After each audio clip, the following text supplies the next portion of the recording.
Okay, and we're live, and today I'm going to be talking about Surah 43, the embellishment, or as it's known in Arabic as Zukhruf. I probably mispronounced that because I am not an Arab and I do not speak Arabic, but that's the title of the Surah.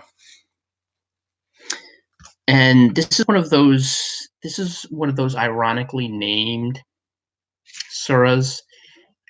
It definitely wasn't by design because I don't think Muhammad would be self-aware enough to recognize the irony of this surah because it's called the embellishment or ornaments of gold is another way of saying it. And I'm Malachi and Inky. It's called that because the purpose of this is to show how riches can't be found in jewels and treasure, but need to be found in Allah. And for the people who are aware of Muhammad's historiography and the development of Islam, they'll know that the reason Islam was successful had absolutely nothing to do with Allah so much as the ability of Muhammad to capitalize on people's selfish desires, their avarice, and their desire for wealth. And of course, in the Bible, it says the love of money is the root of all evil. And this was something that Muhammad exploited in order to enhance his prestige, enhance his wealth, and become the ruler of the Arabian Peninsula.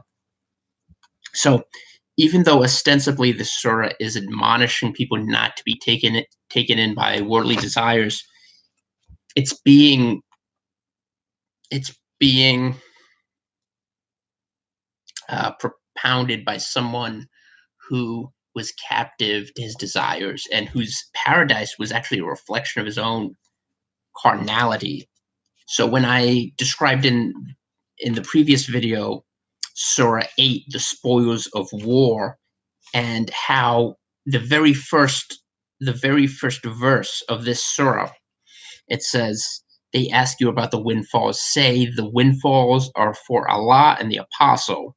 So be careful of your duty to Allah and set aright matters of your difference and obey Allah and his apostle if you are believers.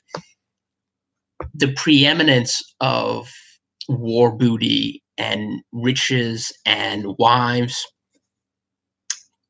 You're not supposed to multiply horses. You're not supposed to multiply wives.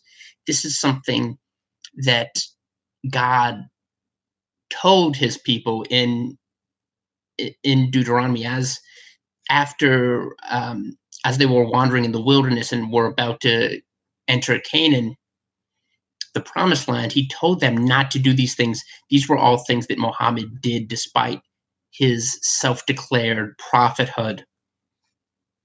So it's ironic that this chapter is called the embellishment or ornaments of gold, when this was something that Muhammad was captivated by, and it was something he needed to use in order to motivate his followers, his companions, and the people who waged war on his behalf, or on Allah's behalf, rather. He needed to motivate them with treasure, with women, the women that they would take captive in these attacks on other tribes and other cities. So this is another example of Muhammad's very false modesty. So it begins with the Bismillah, in the name of Allah, the beneficent, the merciful, just like every other surah in the Quran. And it begins with the words Ha Mim, the disjointed letters, which make no sense. And then in verse 2, I swear by the book that makes things clear. And as I explained in the previous video, Islam has a very flippant attitude towards oaths and swearing. So whereas in the Bible, you're told not to make any vain oaths, And in the New Testament, Jesus affirms that, and he goes even further. He says, "Do not swear by Jerusalem, because it's the city of the King. Do not swear by do, uh, do not swear by the earth, because it's the Lord's footstool. Do not swear, period." So he enhances what he's already declared before um, before the incarnation. He's saying not only shouldn't you make vain oaths, you shouldn't make oaths, period, because you're not able to fulfill them. So in James, let me just read this very quickly. In the book of James, let me see if I can find it. Uh, in 4:13, it says, "Go to now, ye that say today or tomorrow, we will go into such a city, and continue there a year, and buy and sell, and get gain. Whereas ye know not what shall be on the morrow. For what is your life? It is even a vapor, that appeareth for a little time, and then vanisheth away. For that ye ought to say, If the Lord will, we shall live, and do this or that. But now ye rejoice in your boastings. All such rejoicing is evil. Therefore, to him that knoweth to do good, and doeth it not, to him it is sin." And Jesus says, "Make your yea, yea, and nay, nay. Take don't take these oaths." And the Quran is filled with these oaths. It's filled with oath. It's filled with the author swearing by the Quran. It's filled with Allah swearing by the stars, by creation, which is wrong on two separate levels. The fact that you're making this oath, but also you're you're essentially you're essentially becoming a pantheist. Once you start swearing by created beings, you're no better than the pantheists, no better than the pagans that Muhammad was trying to convert. So it's not surprising that a lot of the pagan origins of Islam, including one of their gods from their pantheon, Allah, were incorporated into Islam itself. So you see all of these oaths swearing, Allah swearing by creation, Muhammad swearing by the book, just repeated vain oaths made.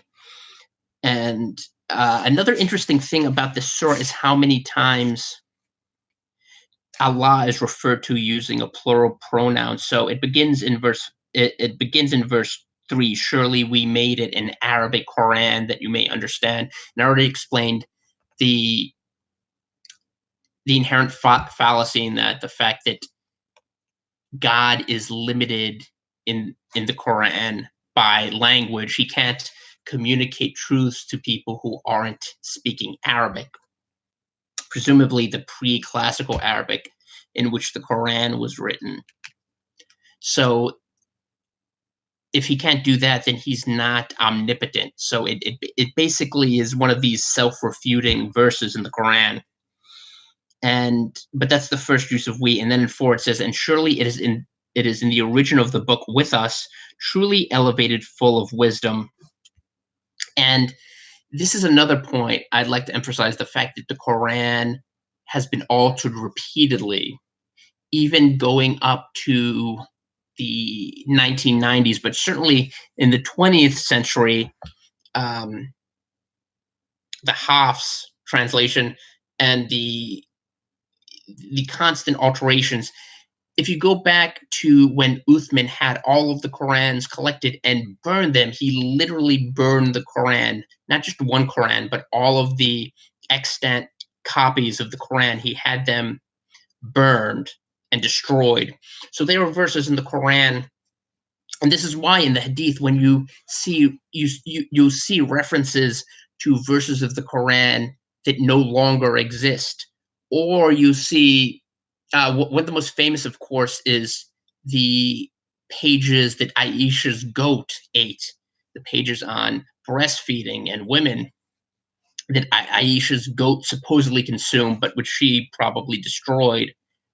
Um, but that's not the only example. There are many other examples of verses like verses the verse of Rahem, stoning, zina, and fornication. Zina or fornication. That's something that was punished by stoning, and they bring this up to the Caliph Omar, and he says basically that is still applicable, even though the verse is no longer in the Quran. That punishment for adultery is still applicable. So you can still be stoned to death. And this punishment almost always is applied to women, not never to men in Middle Eastern and South Asian countries that are Islamic and African countries that are Islamic. The verse of Rahem, this verse of stoning, even though it's not in the Quran, you're supposed to be lashed. But in the actual Quran, in the you could say the original, if you could even find, if you could even say that there was one original Quran, but predating the Qurans we have now, there was a verse that said women should be stoned to death for committing adultery. Hi, Mary. And this is just another example, but there are tons of them, tons of these examples of verses that were lost or abrogated or just done away with because they were inconvenient to a particular ruling class, a caliph, or in the case of Aisha, Muhammad's wife. But you can find this all over. So there is no original Quran. The Quran has always been corrupted. There's never been a time when the Quran has come to us through a isnad or a chain of transmission perfectly. So anytime a Muslim tries to tell you that the Quran is inerrant or that it hasn't been altered, you can just laugh in their face, figuratively speaking. You can, but seriously, you can tell them, you're just spouting nonsense. You don't know what you're talking about. Uthman burned all of the Qurans. He didn't just burn one or two copies. He burned all of the extant Qurans. So, and the Quran has been altered ever since, which is why you can find Qurans. For example, this English translation, this M.H. Shakir translation, there are tons of places where the wording is different than in. Did I freeze? Okay, there are tons of places where the wording is different. For example, in my translation of the Quran, it says Allah is the best of planners, but the actual translation is Allah is the best of deceivers. Now, this one is helpful if you're a Wahhabi or a Salafist and you're doing dawah and you're trying to convince people to become Muslim, because in this one, Allah isn't blatantly described as a deceiver, as someone who deceives people, as a trickster God. So it's more useful for them, but that doesn't mean it's more accurate, because it isn't. Um, you know, the sun setting in a muddy puddle, and here it says setting into the sea. Actually, this translation is more ridiculous when you think about it, because the it illustrates Muhammad's ignorance, and that he didn't know when the sun set that it wasn't being submerged into the water over the horizon. He didn't know how. He didn't know that the planets revolved around the sun, and he didn't know the idea of the Earth spinning on its axis. But there are tons of those examples. So there are tons of changes. There are tons of alterations, and the idea that the Quran was ever pristine or transmitted perfectly is simply not true, because it wasn't transmitted by God. It was something that was created by Muhammad and his followers over the course of many years. So in 5, this is where we really begin the meat of the surah, it says, "What exclamation point shall we then turn away the reminder from you altogether because you are an extravagant people? And how many a prophet have we sent among the ancients, and there came not to them a prophet, but they mocked at him." And again, this is just an example of Muhammad elevating himself to prophethood without any concrete evidence. There's no empirical evidence to prove that Muhammad is a prophet, and there's tons of evidence from his lifetime to prove that he wasn't a prophet or he was a false prophet. So he's trying to situate himself in the context of past prophets, Jeremiah, Isaiah, John the Baptist, or Yahya, as he's called in the Quran for some reason.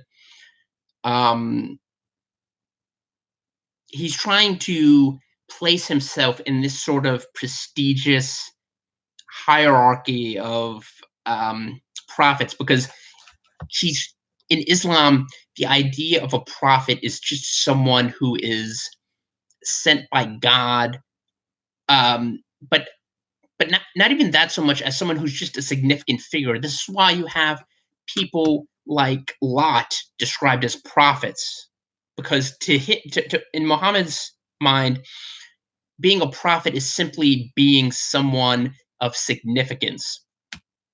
And to further illustrate the fact that Muhammad had no idea of what a prophet actually was, he says there are no female prophets. It's impossible for there to be a female prophet, despite the fact that there are several very important female prophets in the Bible, from Miriam, the sister the sister of Moses, to Deborah, to Huldah, to Philip's daughters. There's even false prophetesses like Jezebel, and ironically, Jezebel probably has more in common with Muhammad probably has more in common with Jezebel than any of the genuine female prophets, any of the prophetesses, or any of the male prophets of the Bible. He probably has more in common with Jezebel than any of these figures that he tries to align himself with.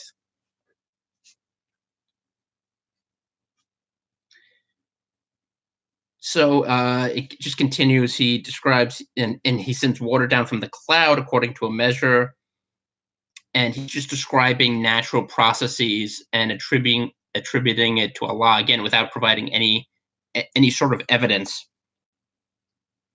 And he who created pairs of all things and made you of the ships and the cattle what you ride in on. And again, Muhammad does not understand just basic science.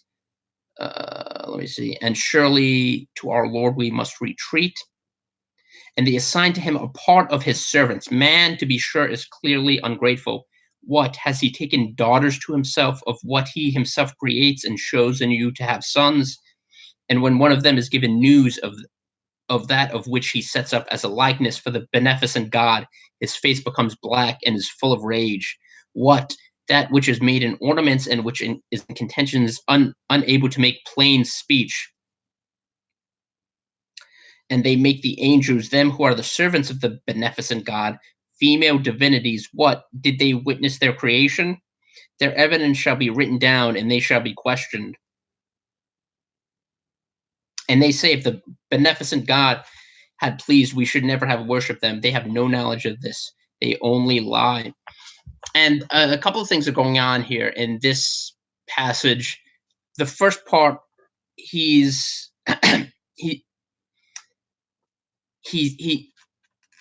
he's describing in the first part the idea of Jesus being the Son of God.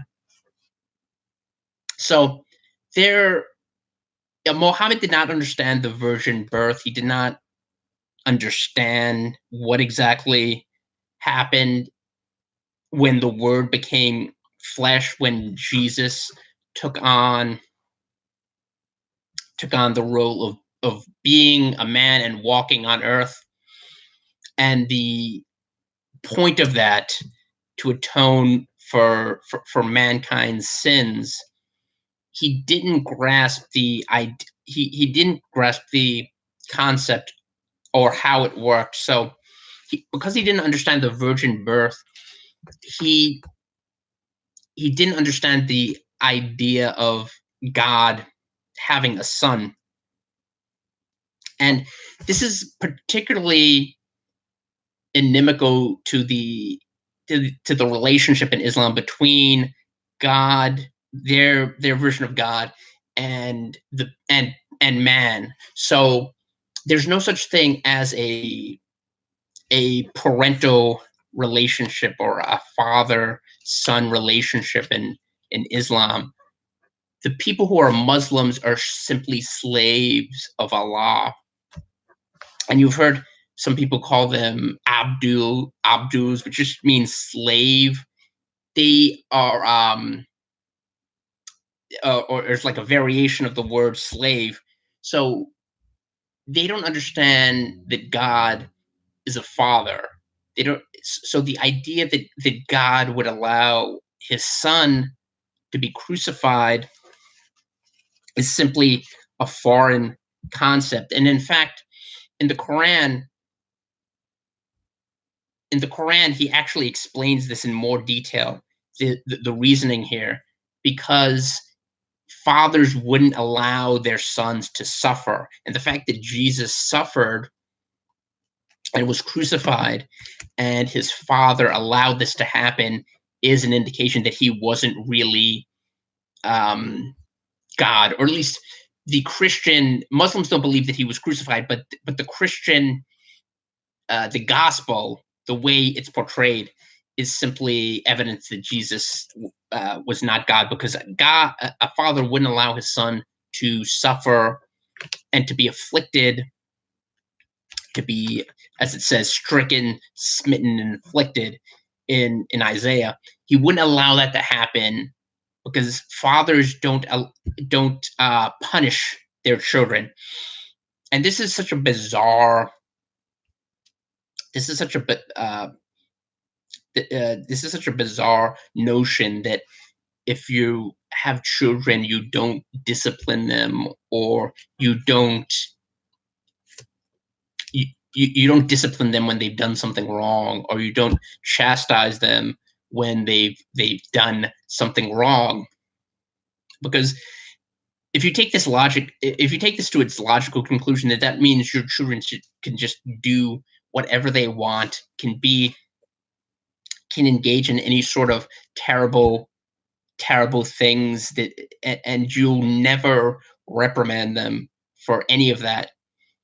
But Paul points out, if you discipline someone, then yes, that you do discipline your children if they when they disobey, or when they do something very bad, and you try to correct them, like you try to correct their behavior, so that they'll understand what they've done wrong, and they won't repeat it again in the future. And he says, if you don't do this, these people aren't your children. They're basically, he used the word bastards, but they basically are not related to you. And this is why when you see someone, if you see someone else's child doing something wrong, you're not going to go over to that person's house and ground their child, or put them, or send them to their room for a timeout. You're not going to do that, because they're not your children. It's not your responsibility. But to the Islamic way of thinking, you don't discipline your children. You don't admonish them for doing something wrong, because if you do, you're not really their parents, which makes no sense logically. But this is something that is a principle that's embedded in the Quran. It's one of the reasons that Muslims reject the deity of Christ and reject the idea that he was that Jesus was God's son. So in 22 it says, in 21 it says, "Or have we given them a book before it so that they hold fast to it? Nay, they say, we found our fathers on a course, and surely we are guided by their footsteps. And thus did we not send before you any warner in the town, but those who led easy lives in it said, surely we have found our fathers on a course, and surely we are followers of their footsteps. The warner," this is a reference to Muhammad, "said, what? Even if I bring to you a better guide than that on which you found your fathers, they said, surely we are unbelievers in that which you are sent. So we inflicted retribution on them. Then see how was the end of the rejectors. And when Ibrahim said to his father and his people, surely I am clear of what you worship. Save him who created me, for surely he will guide me. And he made it a word to continue in his posterity that they may return." And again, this is another illustration that Muhammad did not understand the story of Abraham. He did not read Genesis. He had some vague idea of who Abraham was, but he did not understand the story. If he did, he wouldn't have described Abraham as being essentially an idolater, someone who destroyed the idols, except for one idol, and then told people to worship that idol. And this is essentially what Muhammad did when he went into Mecca. He took the idols that were in the Kaaba and got rid of all of them, except for one idol, and that's the idol upon which his new religion revolved. So he essentially retconned himself and Islam back onto the patriarchs and the story of Abraham. So here went, but it goes even further than that. He describes Abraham as essentially taking it upon himself to reject the idolatry. So he was in Ur of the Chaldees, and he essentially decided that the the deities of his father and his people were wrong and decided to follow God. Now, this is ironic when you consider how Muslims view uh, predestination as one of their articles of faith, and how deterministic Islam is in other respects. But the way he describes Abraham is completely unscriptural. There's no there's Abraham did not make a decision to say, well, you know, these polytheists are just all wrong. I'm going to follow Yahweh. I'm going to worship one God. I'm going to become a monotheist. That's not what happened. God took Abraham and he set him apart, and he told him to leave and to go to a land that would be promised to him and his descendants. And this is something that's very clear in Genesis. He chose Abraham. He pulled him. Took him apart from his people, not from the people of his land, and he said, This is going to be my people, my elect people, the nation that would become Israel, and they're going to come from Abraham's loins. He and Sarah, they're going to have a son, and this is going to be my son. And it prefigured, in terms of Christology, this prefigured the Jesus, and the sacrifice of Isaac was a foreshadowing of what would happen when Jesus came to make his sacrificial atonement. So there wasn't a lamb there, but the lamb would come when the Word became flesh and Jesus came. So Muhammad did not understand this. He did not understand the story of Abraham at all. He did not understand. So certainly he didn't understand the significance, the Christology there, the what this portended for the future of Israel and the future of the world through the Messiah. So in 30 it says, and when there came to them the truth, they said, this is magic, and surely we are disbelievers in it. and they say, "Why was not this Quran revealed to a man of importance in the two towns? Will they distribute the mercy of your Lord? We distribute we distribute among them their livelihood in the life of this world, and we have exalted some of them above others in degrees, that some of them may take others in subjection. And the mercy of your Lord is better than what they amass." So again, uh, this is not the main point, but this is also another illustration of the prominence of slavery in the Quran. The idea that there are people who should be enslaved. This is something that the Quran emphasizes, and this is why slavery is so widespread throughout the Islamic world. And before the gradual decline of Islam, it being pushed back from Europe and pushed back from the the Eastern Hemisphere, and eventually, gradually, up to the point of World War One, the collapse of the Ottoman Empire. Before that, slavery was widespread, not only in Asia but in the Balkans. There were entire slave armies that were used to expand Islam, and Islam, and even to this day, you'll find slavery more than anything else in Muslim countries like Mauritania, the Sudan, the Gulf Arab countries have a system of work visas that are called kafala, which basically people from the Philippines, from other countries, come there to work, and their passports are confiscated. So they essentially serve as indentured servants. So slavery is endemic to the Muslim world. And this is the reason, because Muhammad said that slavery is something created by Allah.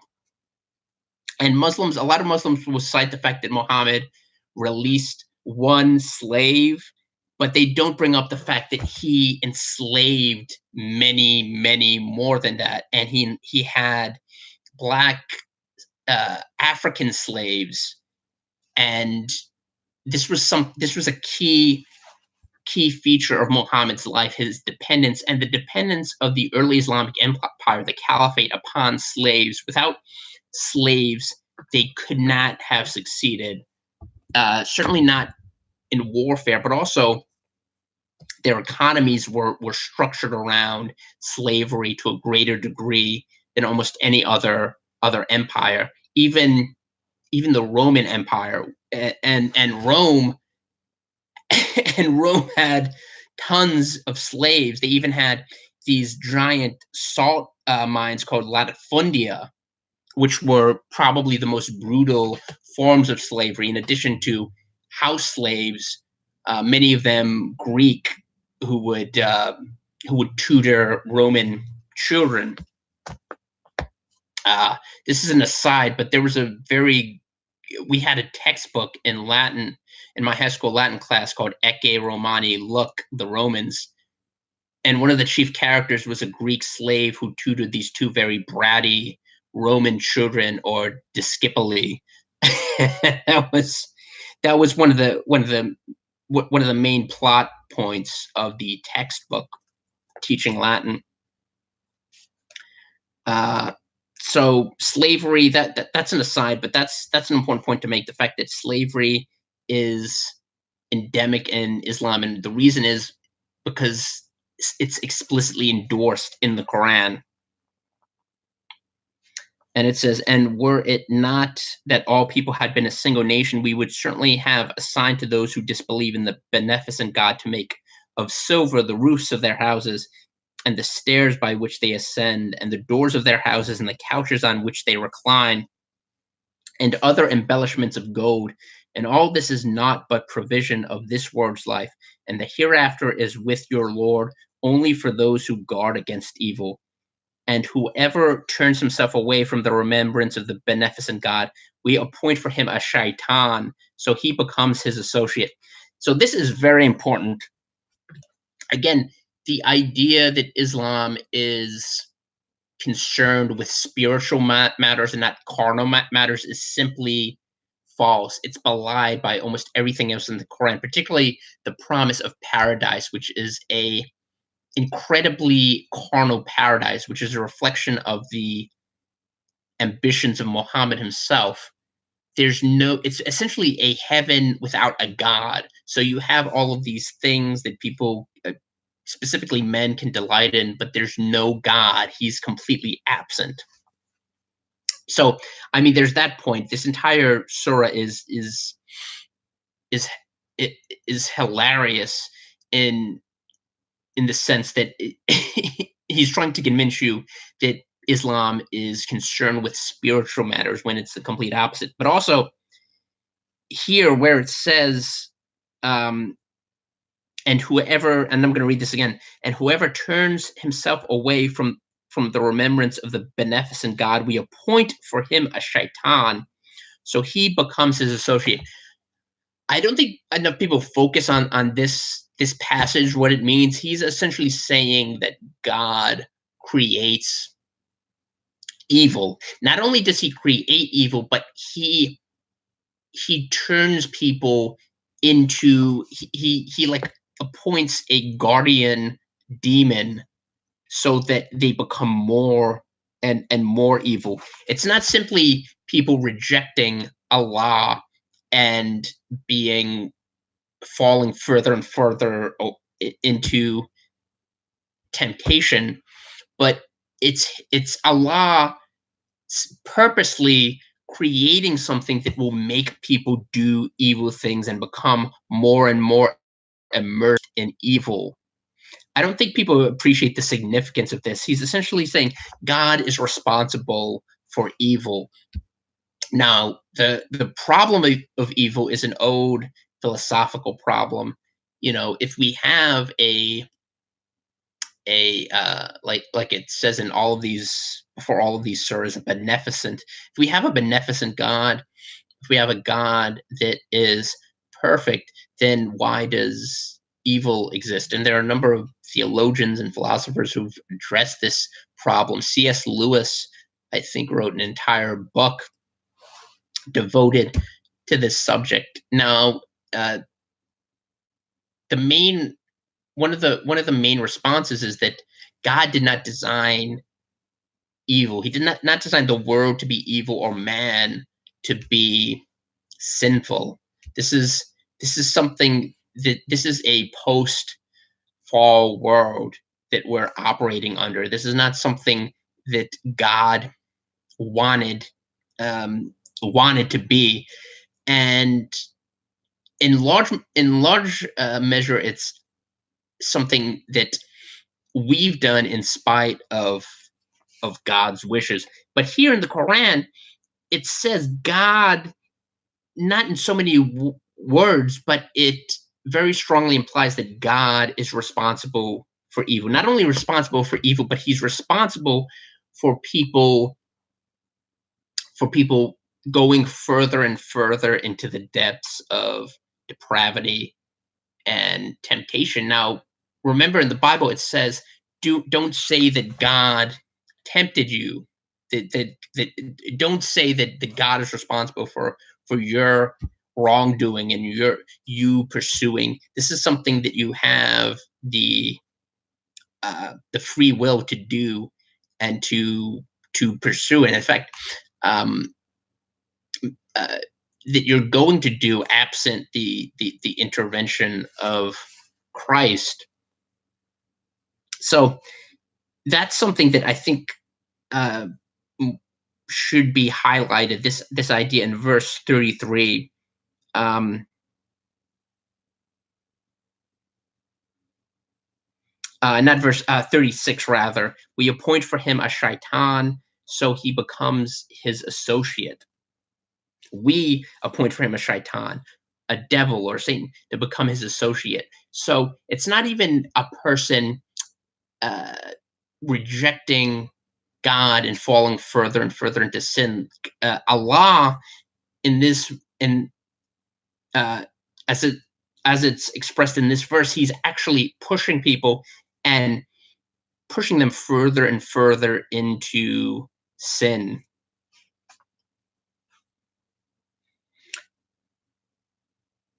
In 30, it says, until he comes to us, he says, oh, would that between me and you there were the distance of the east and the west.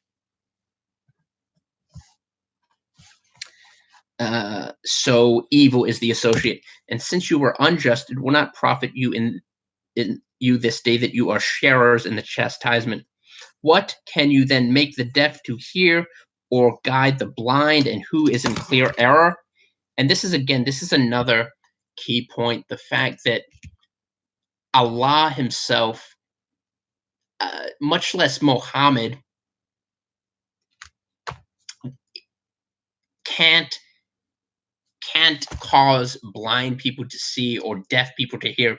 And there's a literal application here, because as I pointed out in an earlier video, someone who actually was afflicted by one of these genetic ailments came to Muhammad, and Muhammad said that he bothered him. He didn't get any healing. He wasn't restored. His sins weren't forgiven, but even his physical ailments weren't healed, because Muhammad wasn't able to do that, because he wasn't an apostle. He wasn't a prophet, and he didn't worship God. He worshipped Allah, which is just the alter ego of Muhammad himself. So this is another important point. He's saying